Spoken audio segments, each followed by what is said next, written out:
Hi, I'm Margaret Fire-Robin, Bristol, Tennessee City Council member, currently serving as mayor. I call to order this Bristol, Tennessee City Council meeting of April 7th, 2020. Tara Music, would you please call the roll for us? Fire-Robin, Here. Keene, Here. Powers, Here. Luttrell,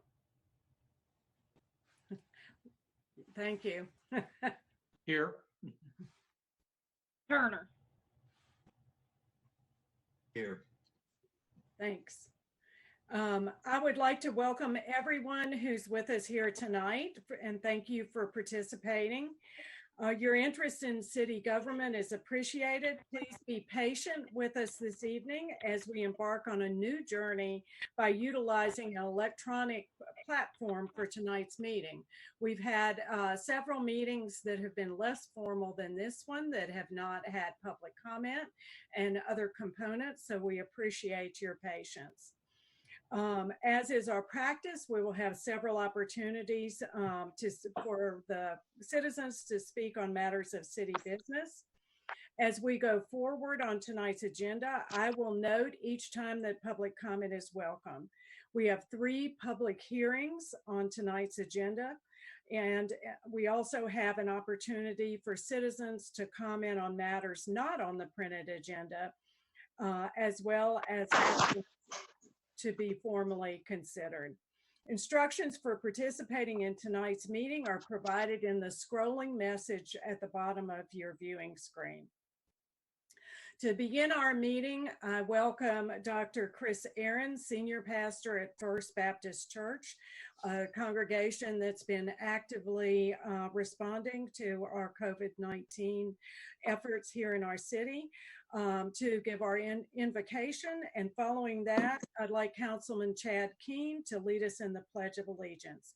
I encourage each of you joining us to stand for this invocation and recite the pledge along with us. Thank you. Please stand. Let us pray. Loving and gracious God, we find ourselves in uncharted territory. And during this time of pandemic, we find ourselves leaning even more fully on the grace, love, and mercy found in your everlasting arms. Be with us, Lord, we pray. Heal those who are sick. Strengthen the medical professionals who are providing much needed care. Give wisdom and insight to the scientists who are working, finding a cure. Give our world leaders and our local community leaders wisdom. Give them servants' hearts and keep their constituents the forefront of all of their decision making. And while economic stability during this time of anxiety is important, allow them to value people over profits. Lord, this Holy Week we journey to Golgotha and then celebrate the empty tomb. And while we look forward to resurrection, we are reminded that even after it, scars remain. After this pandemic is over, after things return back to normal with schools and restaurants and churches being open, we will still have the scars from our experience. And how well these scars heal is directly related to how we treat our wounds and the wounds of our neighbors now. Be with the members of this council and let the decisions they make serve as a salve that soothes this community's wounds. It is in Christ's name that we pray. Amen. Please face the flag. I pledge allegiance to the flag of the United States of America and to the republic for which it stands, one nation, under God, indivisible, with liberty and justice for all. Thank you very much, both Pastor Aaron and also Councilman Keene. Appreciate you all. Tonight, we have to note that we have a discussion of necessity for conducting electronic meetings. We appreciate the actions of our governor and of our state that allow us to do this. So our attorney, Danielle Smith, the discussion, can you just guide us for a second and we'll have that affirmation? Certainly, Mayor. during each meeting that you're conducting electronically in accordance with the governor's executive order 16, which allowed those meetings to be conducted electronically, you should make a finding as a body that there is a necessity to conduct the meeting electronically in order to preserve public health, safety, and welfare. Thank you very much. And I think we've done that pretty much by consensus. So council members, y'all affirm that we have necessity to conduct this by electronically. Yes. Yes. Yeah. Thank you very much. Mr. Sora, do you have any items to be added? And also if you can take time to introduce the city staff members who are with us this evening online. Ms. Mayor, glad to. In regards to the any added agenda items, the agenda is complete for tonight. In regards to staff members participating, and I hope I don't leave anyone off, but certainly we have Danielle Smith, City Attorney, Tara Music, City Recorder and Finance Director, Tim Beavers, Director of Development Services, Terry Napier, Director of Parks and Recreation, John Luttrell, Director of Community Development, IT Manager Shane Varney, Sherith Young, Planning Services Manager, Mary Lou Williams, Director of Administration. I don't think I've left anyone else on city staff off, but also we'd also like to welcome tonight Dr. Annette Tudor, Interim Director of Bristol, Tennessee City Schools. Thank you very much. And if we left anybody off, text Mr. Soren. He can introduce you in the next chance he gets. So we have 3 proclamations tonight, and different council members are going to read those. We regret that we are unable to have folks present to provide a little bit more information about each of these, but we're glad to have these proclamations to remind us of some important events. So the first one is designating April 18 through 24 as Earth Week, and April 24th as Arbor Day. Councilman Lee Powers will read that proclamation. Thank you.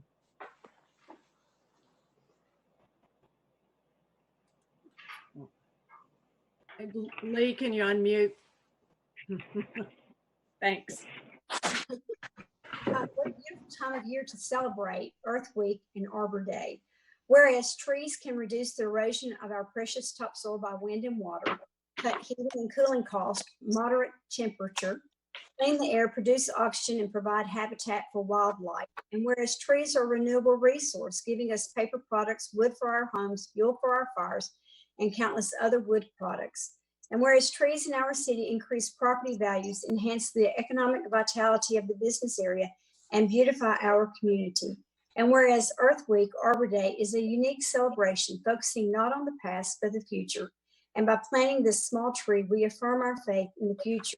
And whereas the city wishes to thank the tree board members for their efforts in helping to improve the quality of life in our city, now therefore, Mayor of the City of Bristol, Tennessee, Margaret Firerobin, does hereby proclaim April 18th through 24, 2020 as Bristol Earth Week, and April 24th specifically as Bristol Arbor Day in the city of Bristol, Tennessee, and urge all citizens to be positive stewards of our planet and commend them for their efforts in greening our city. Thank you.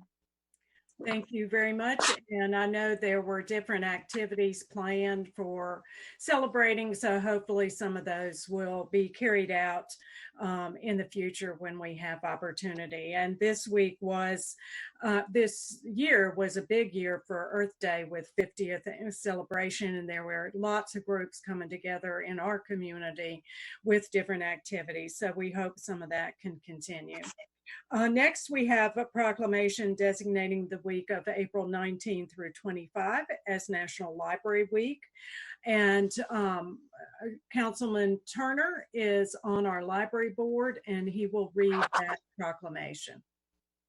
Thank you.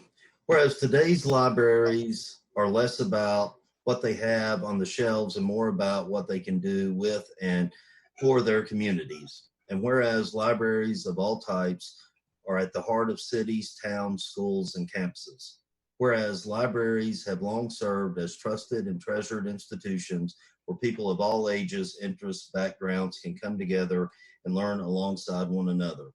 And whereas libraries offer members of the community a welcoming space and opportunities to explore new passions through technology, programs, and services. And whereas libraries and librarians help patrons find tools to help improve the quality of their life. And whereas libraries, which promote the free exchange of information and ideas for all, are cornerstones of democracy. And whereas libraries strive to develop and maintain programs and collections that are set as diverse as the populations they serve. And whereas libraries and librarians work to create an equitable society by providing free access to accurate information to all people. And whereas libraries are a resource for all members of the community, regardless of race, ethnicity, creed, ability, sexual orientation, gender identity, or socioeconomic status, by offering services and educational programming that transforms lives and strengthens communities. Whereas libraries, librarians, library workers, and supporters across America are celebrating National Library Week. Now, therefore, be it resolved that the Mayor of Bristol, Tennessee proclaims April 19th through the 25th, 2020 as National Library Week. During this time, all residents are encouraged to visit the library, a place where we all can belong and discover who we are. Because of you, libraries transform. Thank you very much. And I will just commend our library for the work that they do. And they've been trying to be putting out some creative programming during this time, as well as some other organizations doing deep cleaning during this opportunity. So continuing to serve and being ready to serve when they're done. We also had planned to have a community breakfast together, celebrating our library. We also had planned to do a staff appreciation. So we hope to do those things in the future as well. Next, Malin Luttrell, Vice Mayor, is going to read the proclamation designating April 12th through 18 as Public Safety Telecommunicators Week. Vice Mayor Luttrell. Whereas emergencies can occur at any time that require police, fire, or emergency medical services. And whereas when an emergency occurs, the prompt response of police officers, firefighters, and paramedics is critical to the protection of life and preservation of property. And whereas the safety of our police officers and firefighters is dependent upon the quality and accuracy of information obtained from citizens who telephone the Bristol, Tennessee Emergency Communications Center. And whereas public safety telecommunicators are the first and most critical contact our citizens have with emergency services. And whereas public safety telecommunicators are the single vital link for our police officers and firefighters by monitoring their activities by radio, providing them with information, and ensuring the safety is. And whereas public safety telecommunicators of the Bristol, Tennessee Police Department have contributed substantially to the apprehension of criminals, suppression of fires, and treatment of patients. And whereas each dispatcher has exhibited compassion, understanding, and professionalism during the performance of their job in the past year. Therefore, be it resolved, the Mayor of Bristol, Tennessee declares the week of April 12th through the 18th, 2020, to be National Public Safety Telecommunicators Week in Bristol, Tennessee, in honor of the men and women whose diligence and professionalism keep our city and citizens safe. Thank you. Thank you very much. And all of us are keenly aware of the importance of all our public safety officers. So this is an appropriate time to recognize the Telecommunicators Week. So next, ordinarily we would have presentations, but we have none on our agenda. So we will go to public hearings. We have 3 of those on our agenda tonight. Following a presentation by staff, the public will be given an opportunity to offer comments during each public hearing by calling the number scrolling at the bottom of your viewing screen. Each caller will be placed in a queue based on the timing of their call. We will wait an appropriate amount of time to ensure all interested parties are afforded the opportunity to participate in the public hearing. So we will take each of those separately with public hearing opportunity. And the first one is, I open that, where's my gavel? Amending section 216 of it's ordinance 20-3, amending section 216 of the city zonings ordinance as it relates to outdoor advertising structures. Mr. Soar, can you talk about this with us? You're muted. Thank you. That's a habit of mine, it seems. That's okay. Good. This item first came to City Council in February when it was initially considered on first reading.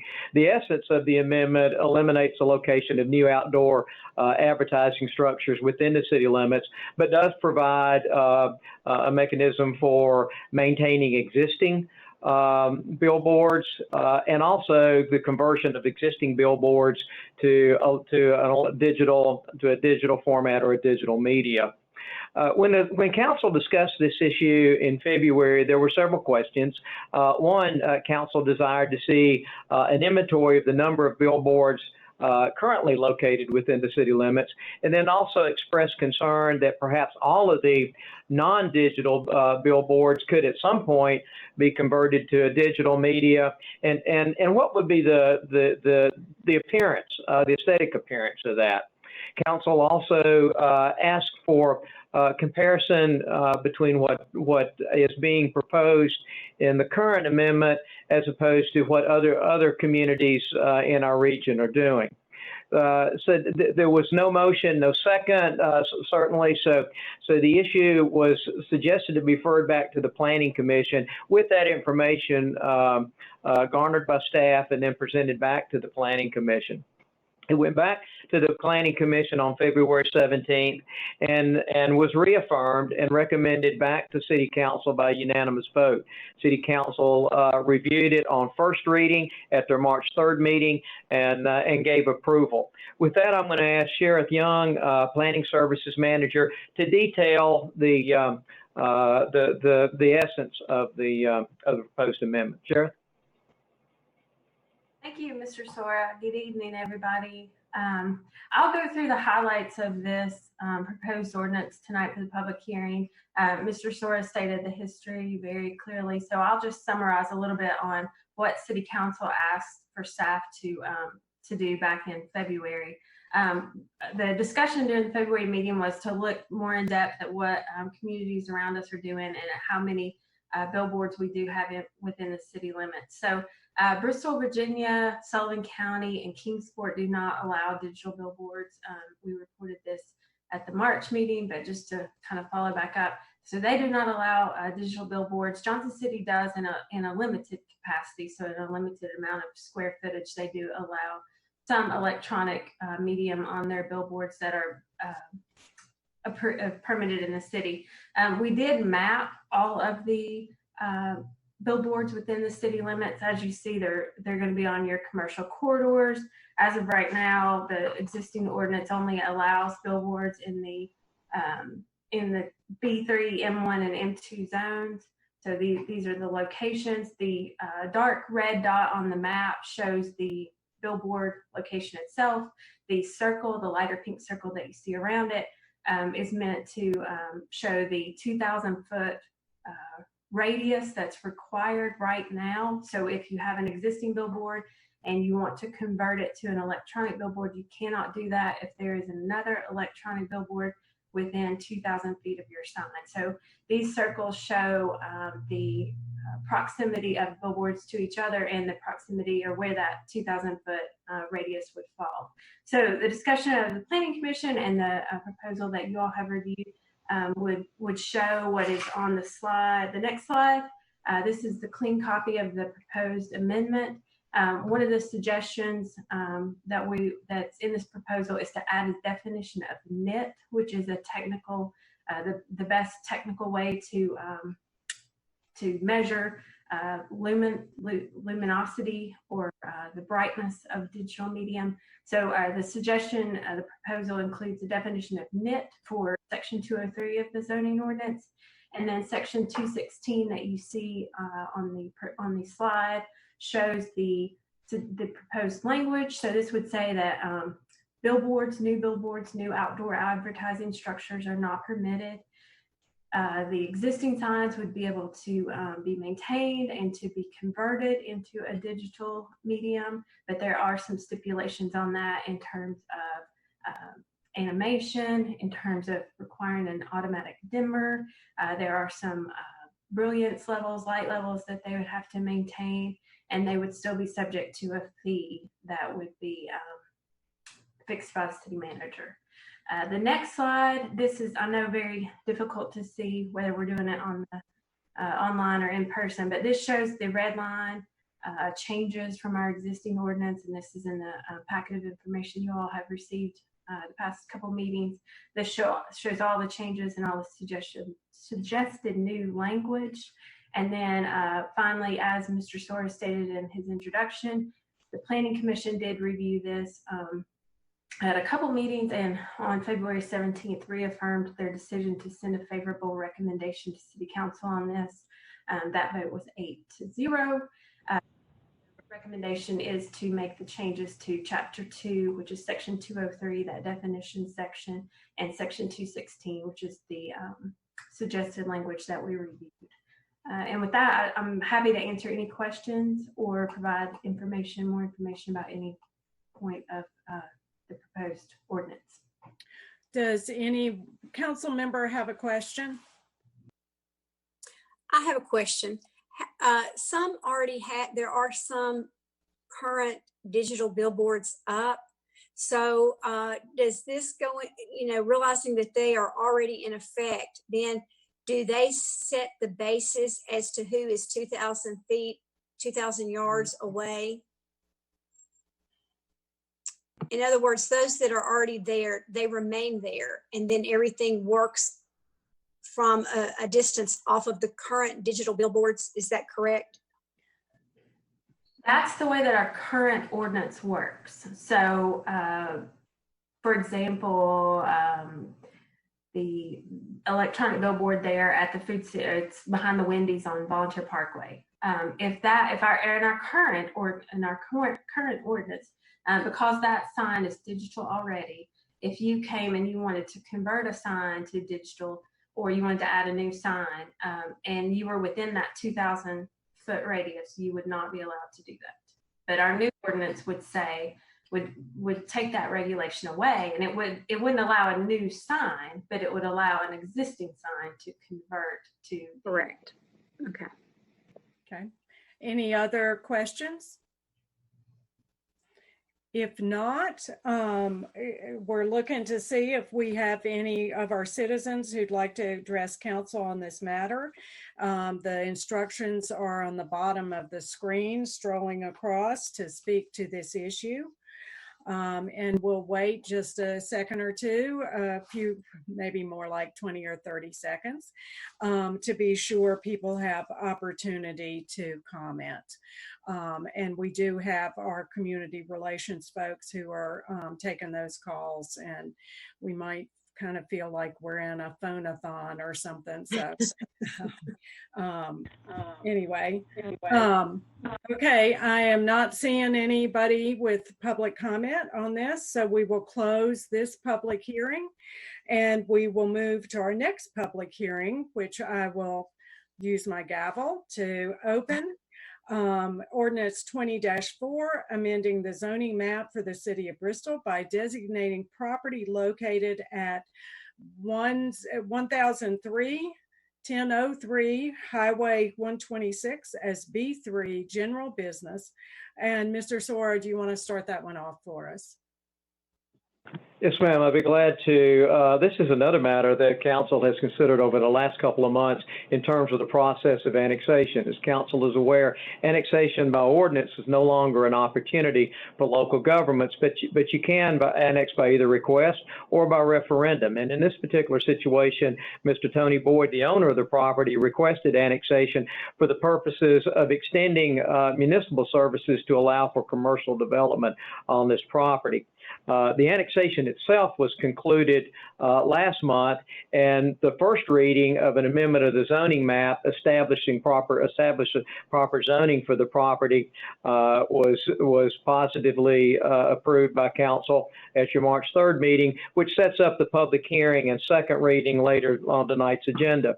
As I indicated, the property currently is zoned by Sullivan County as B3, which is their general business service district, which is similar to the city's B3 zone. The city's future land use plan does contemplate a business use for this property, so it's a staff recommendation that the city's B3 general business zoning be established for this particular property.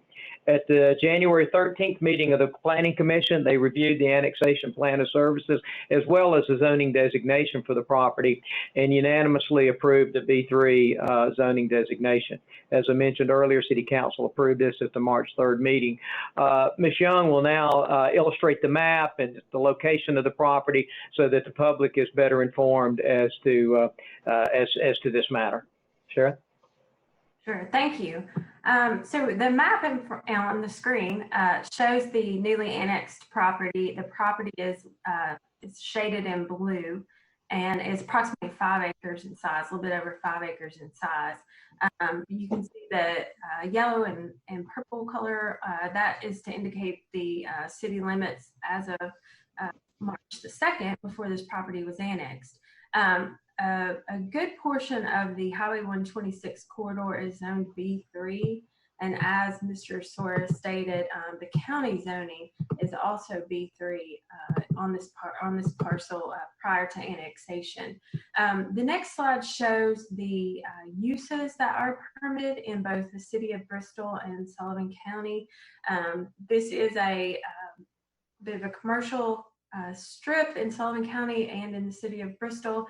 The B3 districts are pretty similar. You can see that some of the uses that you associate with the highway corridor are permitted uses in both districts. So things like retail businesses, banks, offices, auto sales and repair, some dry cleaners, personal service establishments are all permitted uses. There are some differences between what is permitted with a special use permit and what is, and that kind of flips both with the city of Bristol and Sullivan County. For example, churches are allowed as a permitted use in the city's B3 district, but require a special use permit in Sullivan County. Another example is mini warehouse and self-storage is a special use permit use in the city of Bristol, but it is permitted in Sullivan County's B3 district. So there are some small differences in process with the B3 district, but the general character of the district is very similar in both places. The Planning Commission did review this. They did recommend favorably on the zoning for this property. We have received in the whole annexation process a couple of calls from interested people in the area. So that was to say they're curious about the annexation, not necessarily the zoning in particular, but I did talk with the gentleman in particular about the zoning. He is an adjacent property owner and was just concerned about uses that might be noisy next to him, and he was concerned about a driveway that is shared on that property. The driveway issue is purely a private matter. So that's something for the property owners to work out, and I kind of reviewed with him what the uses, permitted uses in both the city of Bristol and the Sullivan County zoning that was there prior were. So talked with him through that. So that was the only particular citizen question I had on that issue. Council members, does anyone have any questions? Seeing no questions, I will turn to our citizens. If there's anyone who would like to address council on this matter, follow the directions at the scrolling on the bottom of your video screen. And while we're determining that, just wanted to note that these public hearings are part of the reason why we're holding meetings is we have citizens who are working on different projects in our community that if we do have opportunity, which we have an opportunity to help them move forward with those projects, we want to be able to do that. So seeing no public comments, we'll close the hearing on the Mayor, I'm sorry to interrupt, but Sure. the tape delay you need to give them a little more time. Okay, Probably about- I'll wait a little bit longer. I talked a lot, so the tape delay isn't always obvious from Right. front end. So thank you, Attorney Danielle Smith. So we'll give a few more seconds if anybody wants to respond. Again, we're trying to follow, this is unusual, and we're trying to follow what permissions we've been given. So hopefully it is now okay. Nobody has called in. So you have just finished opening the public hearing. oh my gosh. Okay. Tell me when I can talk. I think that should probably be sufficient. If nobody's called in yet, then Okay. they probably are not interested in calling in on this. All right. So we will close the public hearing for ordinance 20-4. We will open the public hearing with a gavel for ordinance 20-5, amending section 216 of the city zoning ordinance as it applies to electronic message boards. Mr. Sora, if you can fill us in remind us about this issue that we've been talking about. Yes, Mayor, as you indicated there, the City Council has discussed this issue both at work sessions and at previous City Council meetings. What this particular ordinance does amend Section 216 billboards and sign regulations of our zoning ordinance as it relates to electronic message boards. As Council is aware, electronic message boards under the current zoning ordinance does prohibit. They are prohibited in certain areas. What this amendment would do would allow greater flexibility for the utilization of electronic message boards sited at municipal facilities located within residential districts, as well as business districts such as B1A, B1A, B1A, B1B, and B2. This issue was referred to the Planning Commission at their February 17th meeting. It was sent to City Council with a favorable recommendation by a vote of 6-2 from the Planning Commission. City Council gave affirmative approval on first reading on March 3rd, which sets the stage for the public hearing tonight, as well as consideration of second reading later on our agenda. At this point, I would like to ask Sheriff Young to return to our electronic format and detail the amendment. Sheriff? Thank you. So just the highlights of this ordinance that you all have talked about for a couple of months now. As Mr. Soares stated, this is something, well, actually, let me start with the first part. What you see on the screen here is the section of the zoning ordinance that exists right now for electronic message boards. The text in black exists, the text in red or strike through is what is suggested as part of this proposed ordinance. So this electronic message board section that you see in front of you right now, this applies to our existing electronic message board language in the essentially commercial or industrial zones. And the only change that I'd like to point out here is that If you see number 2, you see the strike through that talks about an automatic nighttime dimming device. This is what we feel is a bit of an outdated terminology to look at these electronic message boards. What we'd like to suggest is more technically correct, is to say that electronic message boards shall include an automatic dimmer, and that the maximum allowable brightness is determined and defined by those nits, which is the definition that's added as part of that billboard proposed ordinance. This is a better, more correct way to measure these, and this would have a threshold and a minimum and maximum between the hours of sunset and before sunrise. So this is a proposal that alters our existing electronic message board language for commercial districts.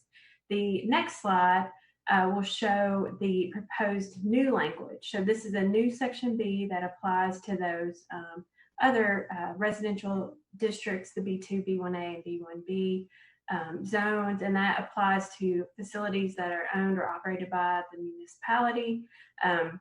It's going to state that they can't have more than one electronic message board on the parcel, that the parcel must be a minimum of 2 acres in size to qualify for an electronic message board. There is that dimmer requirement, automatic dimmer for the hours between sunset and sunrise. It cannot be used for it cannot be used for off-premises advertising. This says that it has to be part of the freestanding sign. And this is a little different than our commercial section. It actually puts hours of operations on the electronic message board. So the hours of operation for an electronic message board in these districts can only be between 7 a.m. and 10 p.m. That is the real meat of this ordinance. It does say that you can't have animation, so it's text, still pictures, still images, nothing that flashes or is fireworks, animation, any kind. So that is the proposed new ordinance that we've been working on for the past several months. The Planning Commission did review this in February and sent a new motion 6-2 to send a favorable recommendation to City Council on this proposal. With that, I'd be happy to go into detail or answer any questions about the proposed ordinance. Does anyone from council wish to ask any questions? The only question I would ask is what were the positions of the 2 dissenting votes from the Planning Commission? Okay. Vice Mayor Luttrell and I both serve on the Planning Commission, and we had a lot of discussion. I think some people just felt really strongly that electronic signs just didn't belong in residential areas, period, no matter what, even if it's for governmental buildings such as schools and regulated with hours. But there was a big change I think there was a change in the vote from the first time Planning Commission considered it, and the second time. That the first time it was not favorable recommendation, and the second time it was. I think Ms. Young can answer that as well if need be. That's fine. Okay. Thank you. All right. All right. If there are no other council questions, then we ask if there's any citizens who would like to address council on this matter. If so, follow the directions scrolling on the bottom of your viewing screen. And we understand that there's considerable delay between what we're seeing and hearing and our television broadcast. So we will talk for a few minutes while we wait for that delay to catch up and be sure that we don't have citizens who wish to offer input. We can also say that a big reason for this would be communication from our schools, both to parents and teachers, as well as opportunity for communication with our community with different activities and things that are going on. So I will look to our city attorney to let me know when we feel like enough time has elapsed. and our city, or to our community relations if that's appropriate. I believe that you have now opened the public hearing. If no one has called in to community relations, then you're probably safe to close it. All We right. have no calls currently holding. Thank you very much. We are attempting to do this in the best way we know. So the public hearing on electronic message boards will be closed. At this point in our agenda, we usually have appearance of citizens. We are attempting to include that in this agenda this evening. This provides an opportunity for our citizens to address City Council on any matter that is not on the printed agenda for formal consideration. Comments are limited to matters of city business only. Response is not likely to be made at this time, as in most cases, neither the council nor the city manager are prepared effectively to respond to the concern. The city manager will look into the matter, report back to city council, or as appropriate, have staff meet with you in an effort to satisfy your concern. We limit our comments to 3 minutes per individual, and those are non-transferable to other individuals. Groups are encouraged to select a spokesperson to represent them. And if you would like to participate in tonight in appearance of citizens section on our agenda, please follow the instructions that are scrolling across the bottom of your viewing screen. Also, while we're waiting to be sure to give our citizens opportunity, we'll say that we usually do timekeeping for those 3 minutes to be sure that everybody has opportunity and so that we have time to conduct the business of our city council meetings. And that will also be true tonight, that Mr. Sora will be our timekeeper if we need it. So, so I'll wait for our city attorney, and About another 30 seconds. we have about another 30 seconds that we're just waiting to be sure that we give plenty of opportunity. While we're waiting, I would say normally we give opportunity for input for every item on our agenda. Tonight we have some resolutions, and if it's okay with the rest of council, we will pursue those with council questions and discussions, and then opportunity for motions and voting. So if y'all can let me know that that's okay, we'll proceed in that way. You should be okay now if nobody's called in. Okay, no one has called in, correct? We have no calls at this time. All right, so we appreciate everybody who is following us out there, and really appreciate your interest. So next on our agenda are usually appointments. This evening we have one appointment to our Bristol Housing Board. The term will be ending March 31st, 2025. These are some of our longest appointments of 5 years. The candidate is Miss Ella Kane. Is there any council person who would like to speak on behalf of the candidate? If not, I can speak. Ms. Kane has been on our housing for at least one term. She also has served on our community relations board, which is very helpful. She is active in our community, and she is a great advocate for our housing citizens, and also very good with the redevelopment part of our the powers of our housing authority. If there's no one else, normally we fill out our ballots. We're unable to do that tonight, so our city recorder, Tara Music, will call the roll. Please say yes or no when your name is called. Fire Robin, Yes to Ella Kane. Keen, Yes to Kane. Powers, You're on mute. Yes to Ella Kane, please. Luttrell, Yes to Ella Kane. Turner. Yes, to Ella Kane. Thank you all very much, and congratulations to Ella Kane for her reappointment to this board. We appreciate everybody who serves on all our boards, and tonight we give particular thanks to Ms. Kane and our housing board. We have our 3 ordinances on our agenda for second reading, and we had those as our public hearings, so we will go through them. And the first one is Ordinance 20-3, Section 216 of the city zonings as it applies to outdoor advertising structures. We had the summary and our public hearing. Are there any other questions for staff? If not, we'll entertain a motion on this item.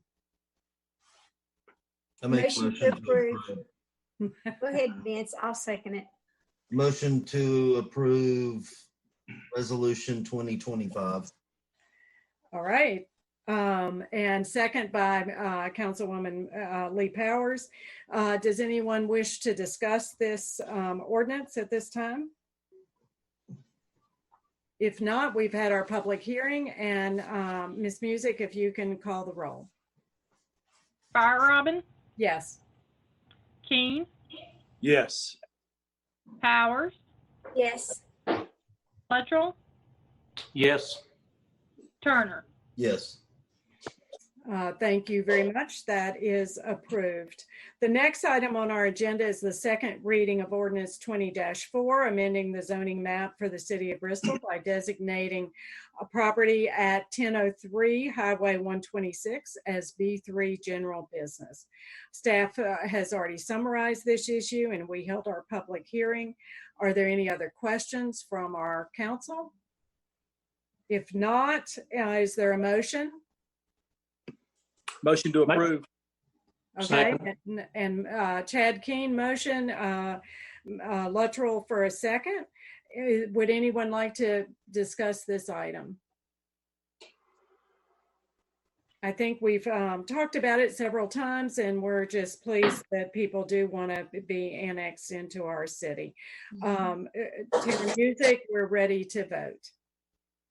Fire Robin, Yes. Keen, Yes. Powers, Yes. Luttrell, Yes. Turner. Yes. Okay, thank you very much. That one passes. The next item is a second reading of Ordinance 20-5, amending Section 216 of the city's zoning ordinance as it applies to electronic message boards.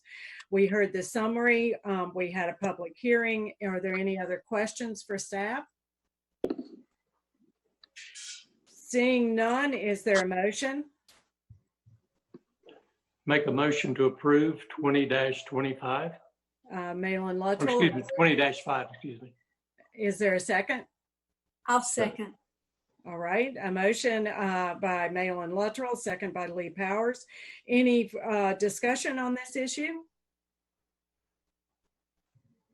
I think we've talked about it quite a bit. I am excited to see our schools being able to communicate on this issue, so I will support it.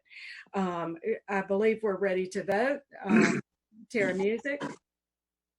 Fire Robin, Yes. Keen, Yes. Powers, Yes. Luttrell, Yes. Turner. Yes. All right, thank you very much. We've approved those through our process of 2 readings and public hearings. The next, we have several resolutions, and the first one is Resolution 20-25, and it's awarding a bid for water filtration plant pipe gallery improvements. Mr. Sora, would you summarize this for us? Yes, Mayor, I'd be glad to. As council's aware, this project was identified in our 5-year capital improvement plan for implementation this fiscal year. And as most of you are aware, our water filtration plant was constructed in 1980. And in the pipe gallery, which is the final, I guess once the water clears the filter basins, it goes through a pipe gallery. It's injected with chlorine, and then it's sent to the clear well. In this pipe gallery are a number of pipe link seals as well as valves. And as I mentioned earlier, the plant was built in 1980, and a number of these seals now are leaking, and truly they're at the end of their serviceable life. So as was identified and communicated with council during the capital improvement presentation a year ago, the link seals as well as the valves were slated for replacement this fiscal year.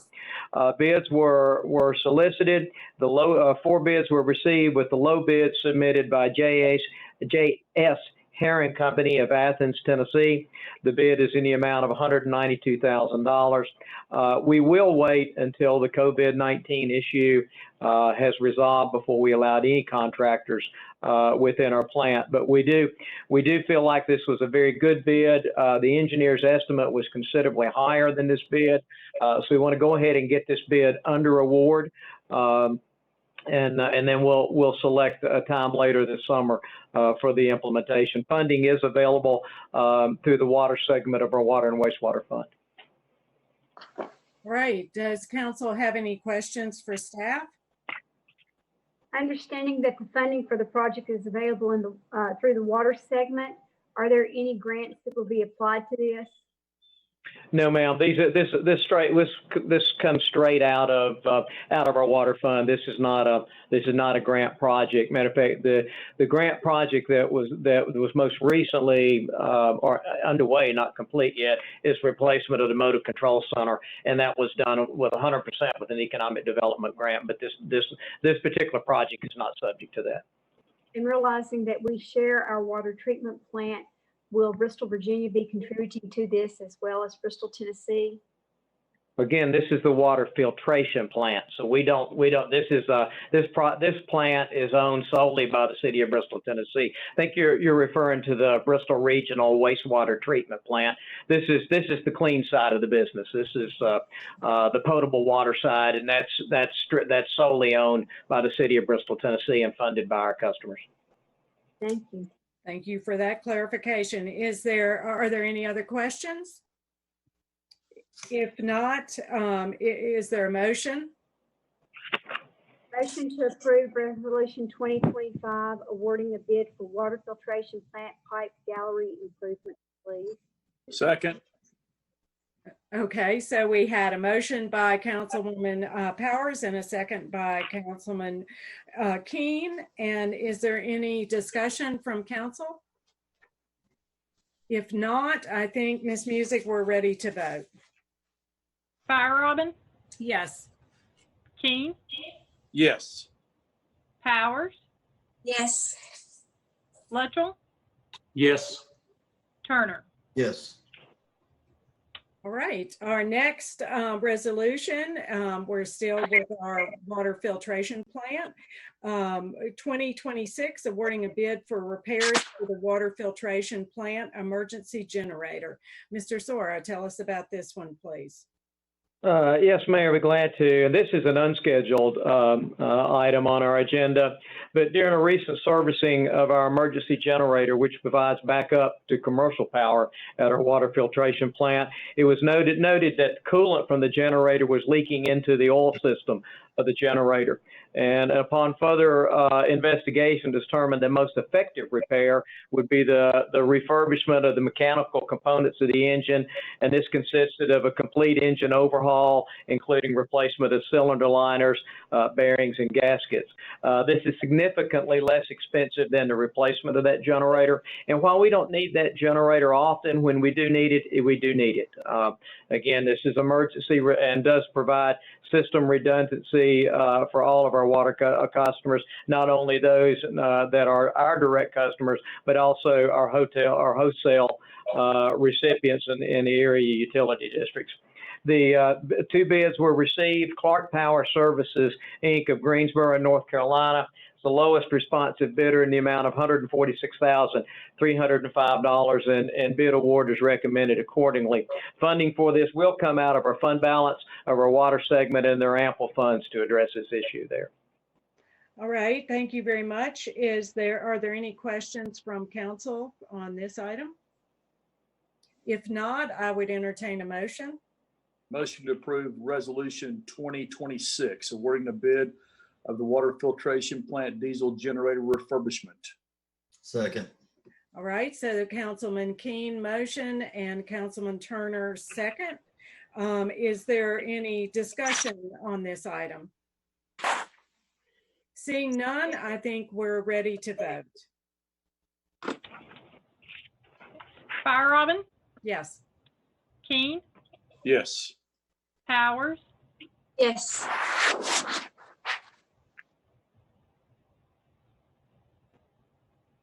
Luttrell, Yes. Turner. Yes.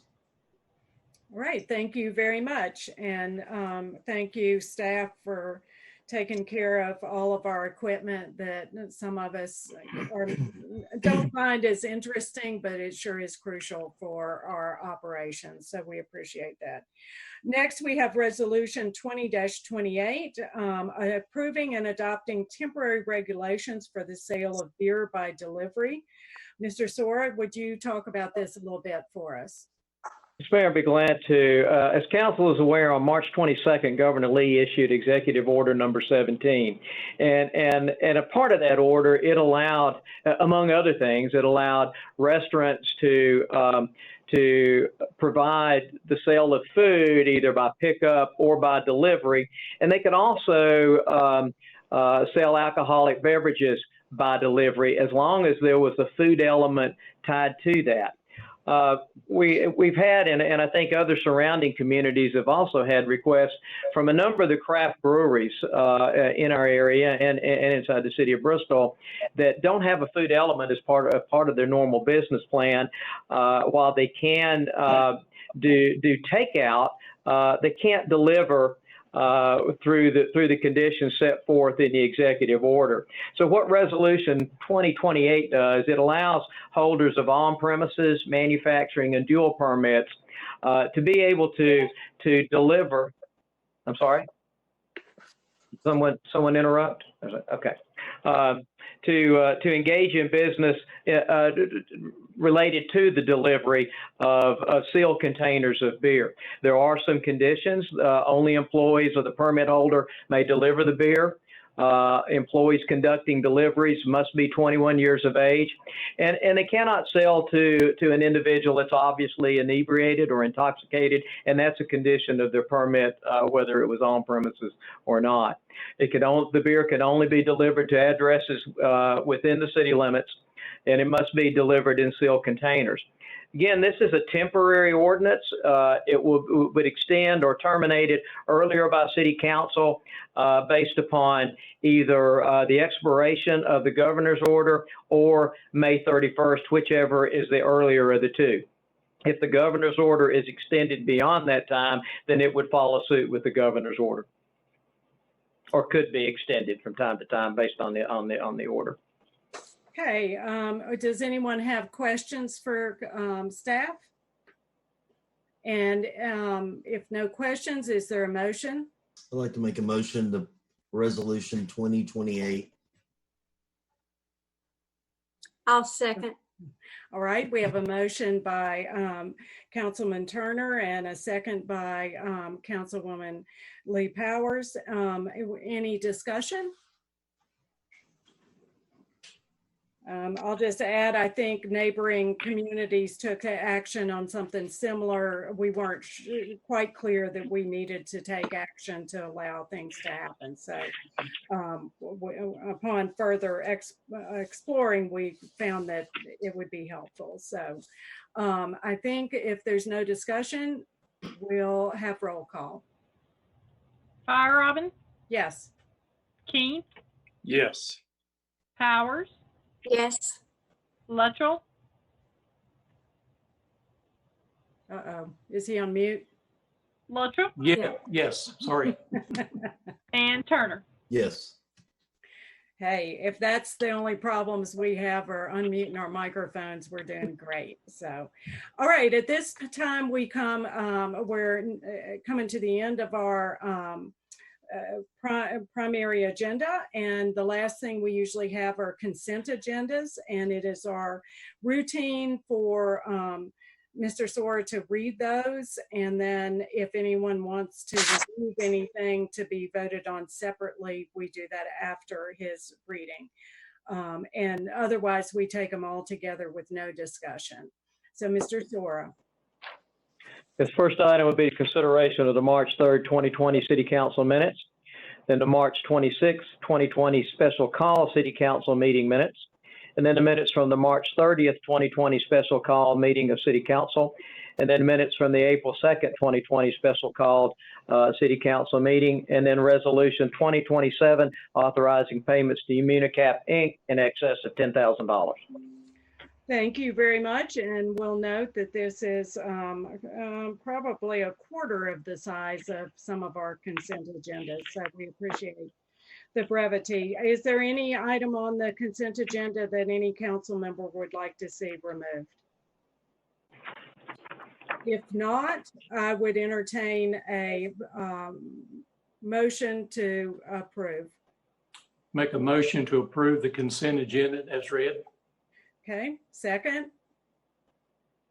Anyone make a second? Second. All right, so motion by Vice Mayor Malin Luttrell and a second by Councilman Turner. I think we're ready for the roll call. Fire Robin, Yes. Keene, Yes. Powers, Yes. Luttrell, Yes. Turner. Yes. All right, thank you all very much. And we are very grateful to have Dr. Annette Tudor with our Board of Education Liaison report. We also want to thank her again for this past week, giving us an update, and appreciate your sticking with us through our council meeting, which you do normally in person. So we'll turn it over to you. Great, thank you for having me. It's good to see you all virtually again this evening. And thank you for the support of the electronic message boards. That will be very beneficial to our schools to be able to allow that capability so we can promote the great things going on in our schools. So thank you for that support. So some of what I'm gonna give you an update on is a little bit of a repeat from last week, but some expanded data for you. As you know, our current school closures are through April 24th, and at this time we have not received any guidance telling us that we should extend that. Obviously, Governor Lee has indicated April 30th for other social distancing requirements, and so I fully anticipate that we'll have some guidance at some point that will extend us beyond the 24th, but what that looks like, we don't know yet.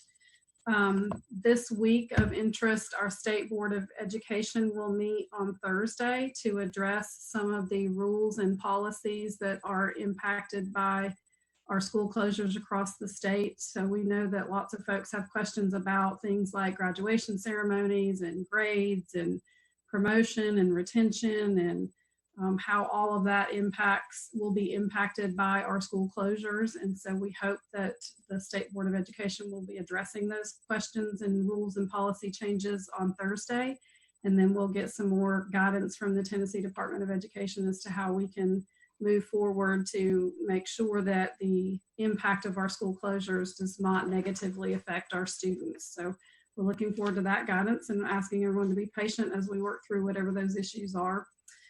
We are on our third week of providing at-home learning, as we're calling it. And so tomorrow and Thursday, we will have another round of instructional materials that will be distributed for students in grades pre-K through third grade. Our students in 4th through 12th grade continue to do the majority of their work online if they have access to internet. If they don't have access to internet, our schools are providing instructional materials and packets of information that mimic what's happening online. And so that information is accessible to them. One item of note, the Tennessee Department of Ed recently partnered with PBS, and they have recently started issuing videotaped lessons of Tennessee teachers teaching a variety of lessons in grades 1 through 8. And those can be viewed on the local PBS channel, but they're also going to be posted to the Tennessee Department of Education's YouTube channel, so they can be accessed and viewed at any point. The Tennessee Department of Ed has a website with lesson plan resources and materials that can be accessed by both teachers and parents. So those are great resources, and so far we're hearing lots of great things from our teachers about the quality of those and how exciting that is to have just another opportunity for instructional materials. I gave you an update last week about our feeding program. Since we closed our schools beginning March 23rd, we've served over 22,000 meals to our students in 2 weeks, and we still continue to serve students at 12 different food distribution sites. In addition to that, our Family Resource Center has distributed 550 food bags, which would be food available for families. We've given away 323 books to students that they can keep in their home libraries. And we've given away almost 2,200 resource packets for parents that includes information about COVID-19 and ways for them to access services should they need it during the school closures. And if they're struggling with anything, there's lots of community resource information in there. I want to publicly thank lots of supporters. We've had lots of support in a variety of ways, but certainly for our Family Resource Center, anonymous donations are greatly appreciated. I think I also mentioned last week that we received $1,000 from Santa Pal, and Emory and Henry College Dining Services recently donated some snacks, which was helpful. They had an event that they couldn't hold and donated those snacks to us. And then I mentioned that Kay Ward wrote a grant and received word that she was awarded that grant, the community grant from Walmart, for another $1,000. So those funds and those food sources go directly to creating more food packages for our families, so that all of the family can receive services should they need that during this time. Separate from all the virus information, I told you last week also that our middle school project is continuing, so that's still on track. At this point, we have not been delayed with construction due to our the COVID-19 situation. So far that's a go, and we're excited about that. You can see current pictures and videos on our website to kind of view that progress over time.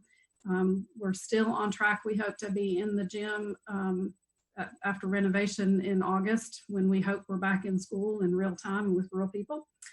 So that's pretty exciting. There's lots of transformations on that. So if you haven't seen pictures, particularly of the gym, it's vastly different than what it was before, and that's pretty exciting.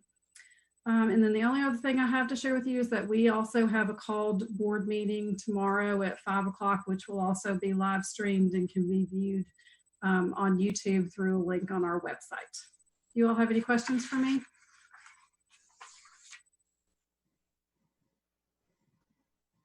Sorry.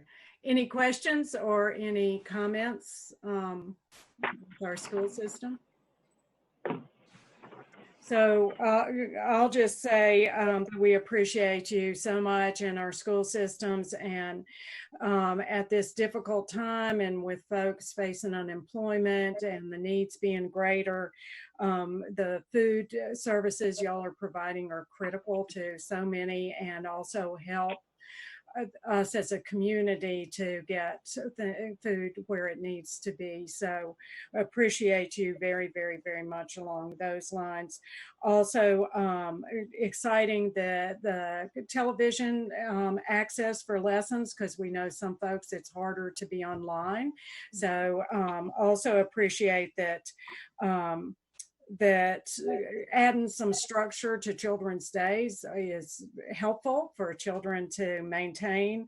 And also, I know we've worked some with y'all on census, but we'll probably be reaching out again to work through y'all's channels to get people to complete their census. And we know it's even more critical now with what's going on, that census counts count.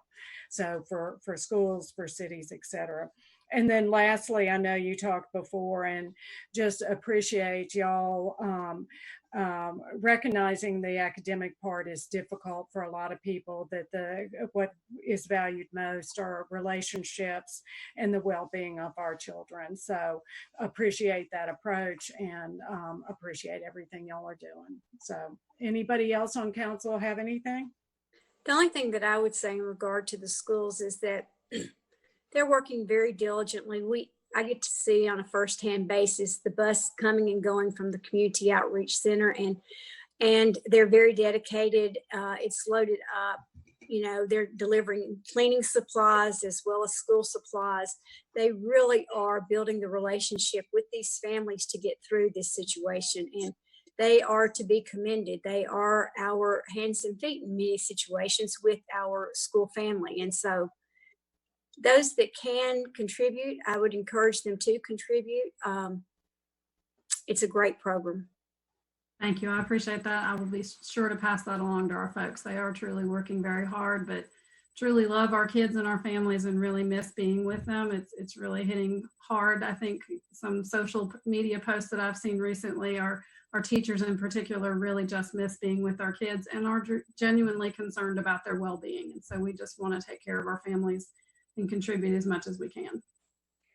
So, and we also appreciate that your folks are frontline workers who are more at risk, so that we don't take lightly either for what they are doing. So thank you again very much, and thanks to everyone. And I would say that the relationships that are built now will be hugely carrying on in the future. So I think that is one of the positives that hopefully will come out of this, is really strengthening those relationships between school and home. So again, thanks so much. Thanks for being with us. And I know some of us will join y'all tomorrow to watch and cheer y'all on and see how many times people talk to muted microphones and make some mistakes. So. It'll be similar, I'm sure. Right. So, Mr. Storer, do you want to give us any updates? Yes, I'll be very brief, Mayor. I would like to remind City Council of our call meeting at 9 a.m. on Thursday, April the 9th. Well, I'd like to have either a representative from our health department or from Ballard to give you a quick update on that issue, and then talk about any topics that you would like. One of the things that I would like to have a discussion about is the frequency of those types of call meetings going forward. And then from a city operations standpoint, we're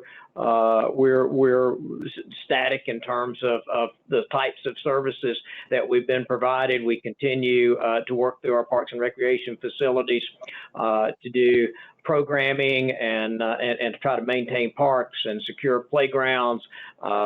Tennis courts are open, basketball courts are not. Doing those types of things that we feel like are important to the community, to give them an opportunity to get out and about while still practicing social distancing. Along the COVID-19 update, as of today, Sullivan County reports 26 confirmed positive tests. That's an increase of 1 over the last 24 hours. There have been, since the onset, there have been 282 tests, with, as I mentioned, 26 have been returned as positive, which is 9.2%. 256 tests are negative, or 90.8%. We currently, as council is aware, we are quarantining employees who have traveled and returned back to the workplace. We at one time had as many as 16 employees quarantined. We're now down to 5. We do not have any incidents of a positive result within our workforce. And we continue to practice being as safe and healthy as we possibly can through social distancing, as well as checking each employee's temperature and asking those health-related questions as they report to work on a daily basis. Meetings coming up. We do have our April 29th work session, Typically, that is a budget retreat. I'm not sure how far along we'll be with our budget at that time. As you can imagine, managing the COVID-19 event has taken some staff time, but perhaps more importantly than that, there's ever evolving information now coming out of Nashville as far as what they feel like from a Department of Revenue standpoint, the impact of this event is going to be not only in the coming months, but 18 months out. We received one revision today regarding downward revisions in per capita state sales tax shared back with local government. So as we continue to get this information, we'll continue to revise our budget revenue estimates and then develop a budget accordingly. And lastly, I would like to ask Sheriff Young to give us an update on the U.S. Census, where we stand as far as percent completion and where we need to go. Sheriff?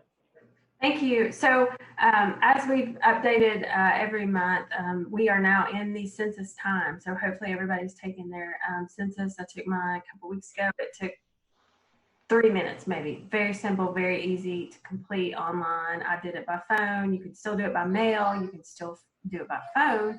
So there's just a tremendous amount of options this year to take your census. Just a really quick update on the response rates right now. This is self-response rate. So in our national average for response rates for the census is 45.7%. In Tennessee, that's 46.1%. And in Bristol, it's 45.1%. So we're just a little tiny bit under the Tennessee and national average.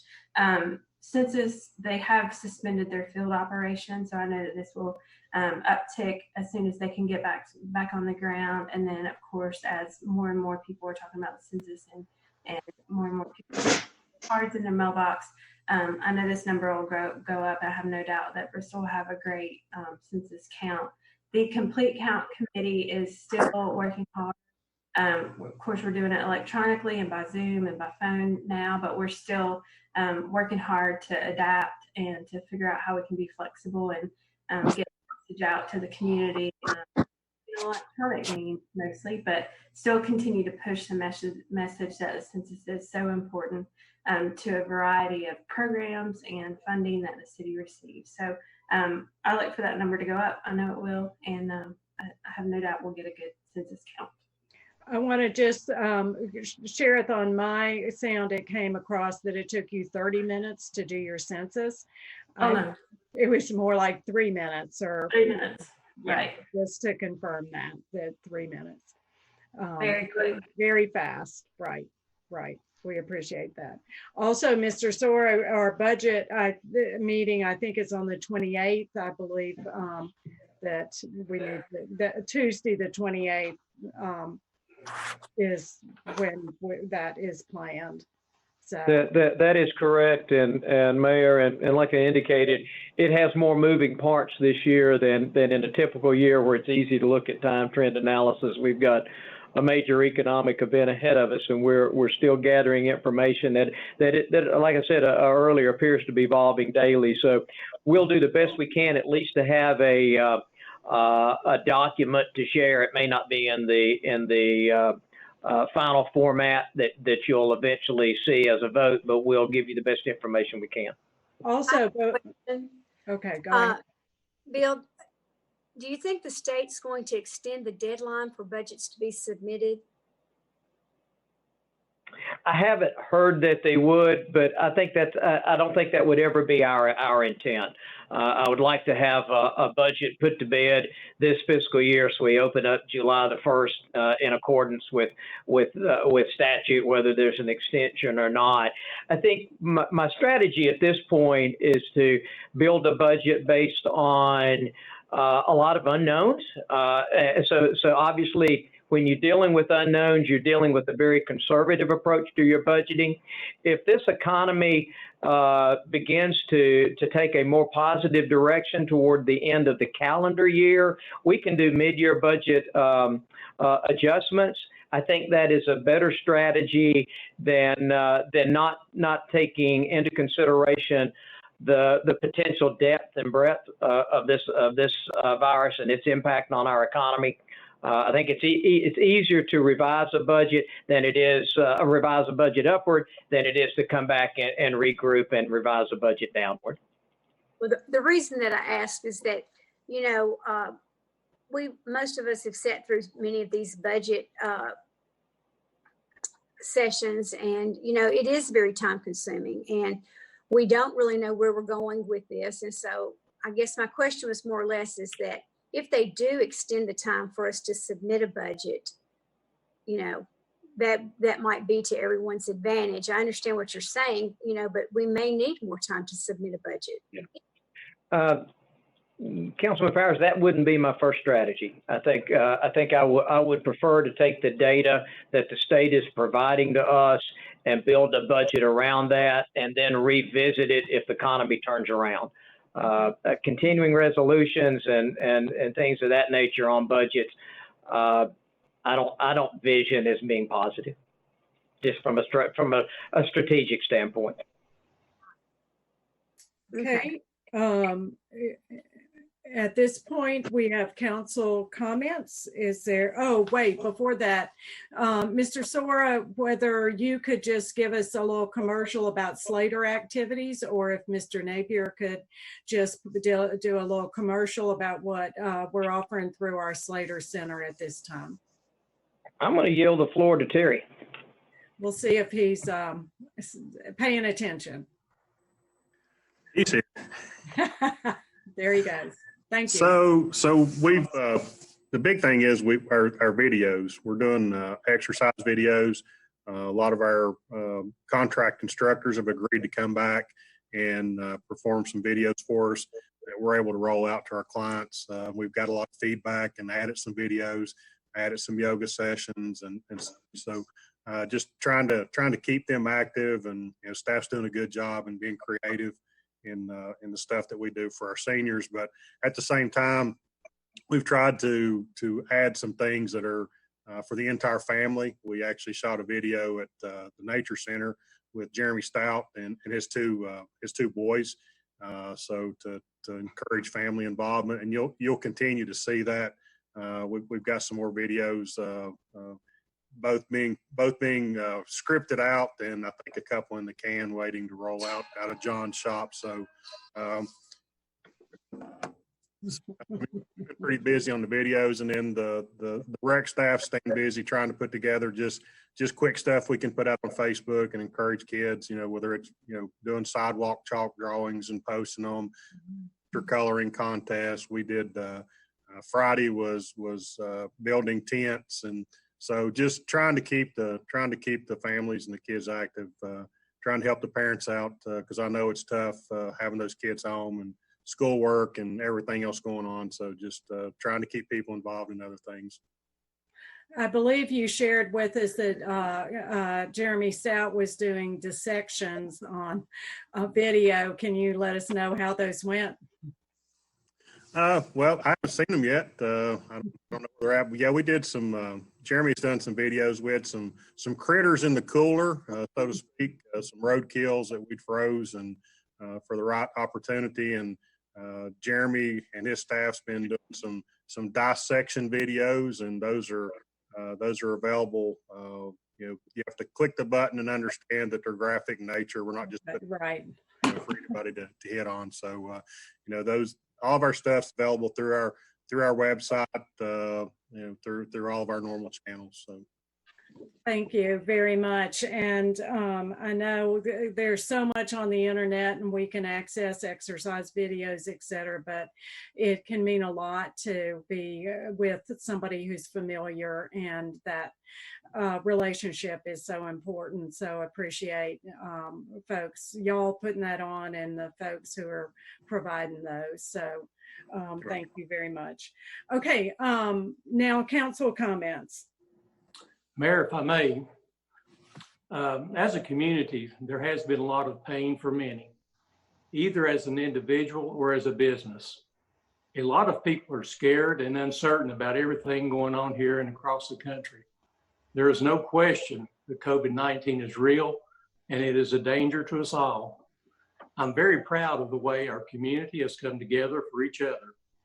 I'm very thankful for all of our first responders, medical professionals, educators, our city, county, and state leaders, and their staffs.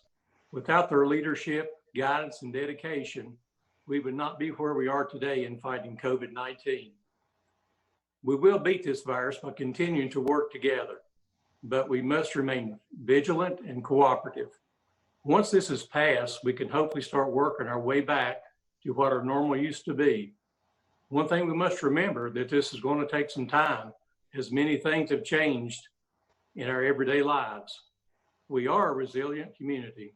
I'm very proud to be working with this council, and please be assured that we all have the best interests in mind for you and your community. And I'd like to thank you for being a part of our meeting tonight, and please be safe. All right, Vice Mayor Luttrell, thank you. Who's next? I'll go. Okay. I think to piggyback on to what Malin has said is that, we've got to work our way through this. And I think the fact that we were told that there would be a more rapidity in increase and multipliers. And I think that the stay at home has worked to date, but we have to be mindful that there will be a day after this situation, and that our new normal may not be exactly what it was before, but that it is very promising. And that as we go through this, my prayers, I would think our prayers, go out to the families that don't even know that they're going to have to deal with this yet. That it would be that everyone can move through this as well as possible, given the situation and the many unknowns. But the day is coming where we're going to begin anew. And it's very important that we look for the opportunities in all of this to grow and to be even better after the fact. Some things are going to change forever. There are some things in the way that we lived before right now that we will never really go back to. I truly believe that, because I think we're finding new ways, innovative ways to do things that are above and beyond maybe what we did before. I'm learning how to cook a lot more, and I don't, believe it or not, I'm enjoying that. All of this new meeting stuff, obviously tonight I've struggled with my lighting. I wasn't close enough to the router, and so, I've muddled through. But we may all have to muddle through to some degree to get where we want to go, but we're all going to muddle through together. It's called strategic floundering, and we're all going to be fine after we get on through the next few weeks. Okay, thank you. Okay, let me first thank our city staff for the work they're doing under difficult circumstances. Also, let me thank our business owners for choosing to do business in Bristol. They are most certainly facing difficult times and need all the encouragement, support, and assistance they can get. Look forward to the opportunity of our citizens to be able to be patrons of our area businesses and walk down the sidewalks of our downtown. I would also encourage our city staff and city manager to identify opportunities to assist existing businesses with the recovery, as well as make Bristol inviting to new businesses and let them know that we are here to help and not stand in the way of their success. It is important that our staff, members of council, and city manager have open communication on what courses of action need to be taken.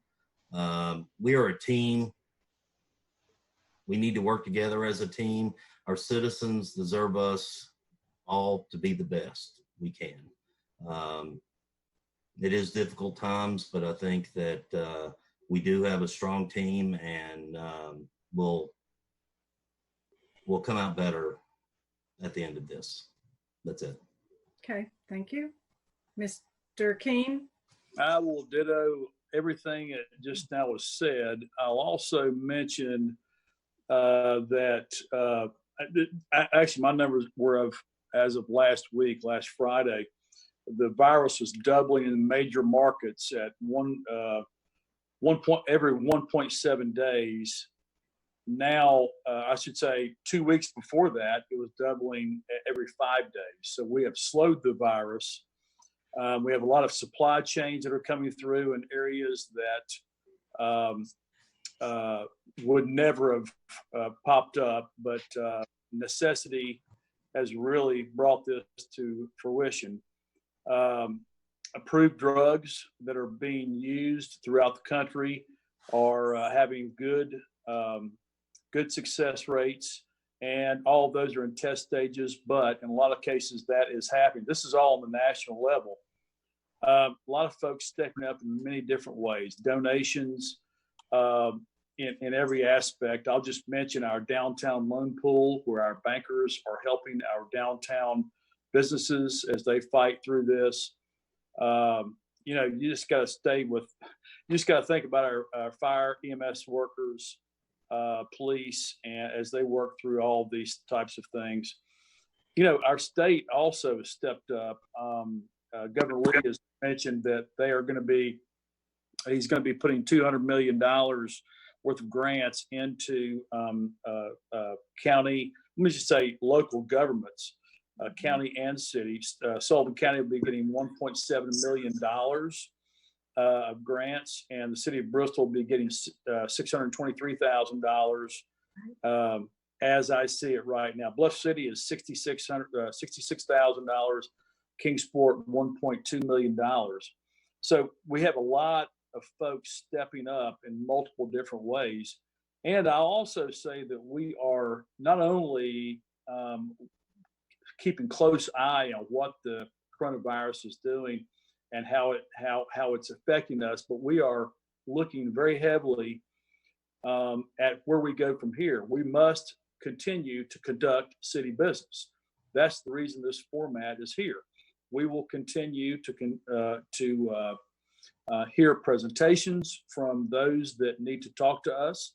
And as the last week or two have come forward, we have been meeting twice a week in this format. So with that, I'll also say that the President Trump has said that they have a task force of how exactly we're going to be proceeding economically through the next few weeks. We will get past this. We need to be looking as a city exactly where we go from here, when we reopen businesses, and how we move from here needs to be addressed we need to start talking about that. I'll just say it in that way. So however we see that, we can call it a task force or whatever we want to say. As we go forward, we need to think about what our next steps are. Thank you. Thank you very much. And ditto folks' comments. Also, just following up with that last called meeting or time before last, we heard from Tom Anderson and from Maggie Elliott with Believe in Bristol. Tom Anderson, our economic development person. And there's already things going on, and just like building the relationships with our families and schools, I think the work that our economic development team is doing to build relationships with, build on the relationships they already have with our businesses, I think that's a huge plus with our plans for going forward. I would just note also that there's still a lot that's not known about COVID-19, and again, the social distancing, we certainly hope that is having an effect, and we want that effect to continue. We don't initially we thought it was going to affect primarily older people. We are seeing a quite number of younger people. Perhaps that's because they're out and older people are in more. We also are seeing quite a few folks who are infected and they get better and then they suddenly get worse again. So just some of the course of the disease we just don't understand yet. So hopefully as time goes on, we'll know more, and as we know more, we know better what to do to fight it. But for sure, we want people to still remain safer at home as much as they can and to take precautions when they do head out. I wanted to also to say thank thanks to our staff for getting us to this point of conducting all these online meetings. I think all of us can, in a minute, breathe a sigh of relief that we did a pretty good job tonight. So appreciate everybody. Thanks to our council members for our participation and conducting ourselves in the professional way that we expect from each other. And just adding to everybody else that this time has never been experienced by anyone living.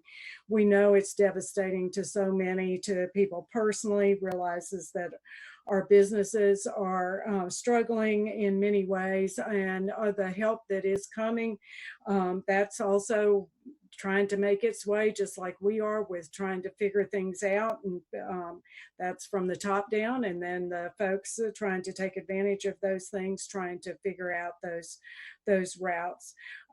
Appreciate everybody who are the frontline workers, our city public safety officers, police, fire, our healthcare workers, our health department folks who have been so helpful, ballot health folks, also the essential workers, those that are at our grocery stores and our other food selling stores. Appreciate so much that what they're doing, and some of those folks are very, in our manufacturing, some folks are very concerned about exposing themselves when they're at risk or taking things home to their families. So we just really appreciate also the child care workers who are taking care of young children who are the children of those frontline workers. So appreciate everyone who is out there taking those risks. So if there's nothing else from any other council member, then I think we will sign off and call this meeting adjourned. Thank you very much. We'll see you next Thursday at 9, and then go from there. Thank you very much. Thanks. You. Thank you. Good night. Good night. Night.